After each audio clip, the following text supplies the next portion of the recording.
Bharatiya Janata party तो 24 के आम चुनावों में बहुमत का आंकड़ा पार नहीं कर पाई, लेकिन अपने सहयोगी दलों के साथ मिलकर बीजेपी ने एनडीए गठबंधन के तहत बहुमत का आंकड़ा पार कर लिया है, जिसमें बीजेपी के बाद 16 सीटों के साथ या 16 सांसदों के साथ एनडीए गठबंधन में टीडीपी दूसरा सबसे बड़ा दल है, तो तीसरे नंबर पर नीतीश कुमार की जेडीयू 12 सांसदों के साथ है। ऐसे में अब सभी दलों की मांग उठ रही है कि उन्हें यहां कैबिनेट मंत्री भी बनाया जाए, यानी उनकी जो सांसद हैं उनमें से 2-3 सांसदों को कैबिनेट मंत्री भी बनाया जाए और 2-3 को एमओएस यानी मिनिस्ट्री ऑफ स्टेट केंद्रीय राज्य मंत्री भी बनाया जाए। अब इस सब के बीच गठबंधन की सरकार के लिए यहां नरेंद्र मोदी ही प्रधानमंत्री पद पर तय हो चुके हैं, लेकिन इस सब के बीच अब एक बड़ा विवाद शुरू होता नजर आ रहा है। जेडीयू के राष्ट्रीय प्रवक्ता केसी त्यागी ने साफ तौर पर कह दिया है कि नरेंद्र मोदी की जो 2.0 यानी पिछली सरकार थी, उसने जो अग्निवीर योजना लाई थी तीनों सेनाओं में भर्ती के लिए, उस योजना के हम खिलाफ हैं और अब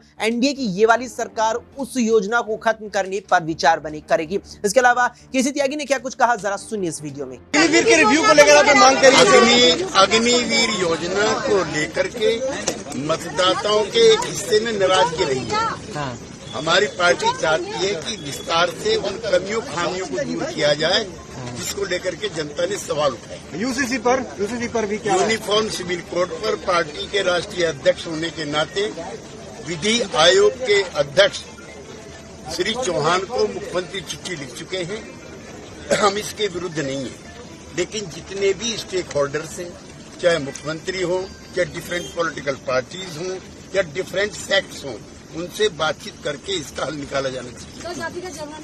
तो सुना आपने यहाँ पर जेडीयू के राष्ट्रीय प्रवक्ता केसी त्यागी साफ तौर पर ही कहते नजर आए कि अब हम यहाँ पर अग्निवीर योजना पर विचार करेंगे, क्योंकि जेडीयू अग्निवीर के बिल्कुल भी समर्थन में नहीं है। अब यहाँ पर देखना होगा क्या अग्निवीर योजना, यूसीसी, इसके अलावा एनआरसीसीए जैसे मुद्दों पर भारतीय जनता पार्टी फंस जाएगी, क्योंकि अब वो पूर्ण बहुमत में नहीं है, बहुमत सहयोगी दलों ने दिलाई है। देखना होगा क्या कुछ यहाँ पर फैसले किस तरीके से एनडीए सरकार लेती नजर आती है। और हाँ, अगर आपको यहाँ अग्निवीर योजना पर एक विश्लेषण चाहिए तो उस पर कमेंट करके हमें जरूर बताएं। फिलहाल के लिए इतना ही। देश दुनिया की तमाम खबरों के लिए देखते रहें SPN9।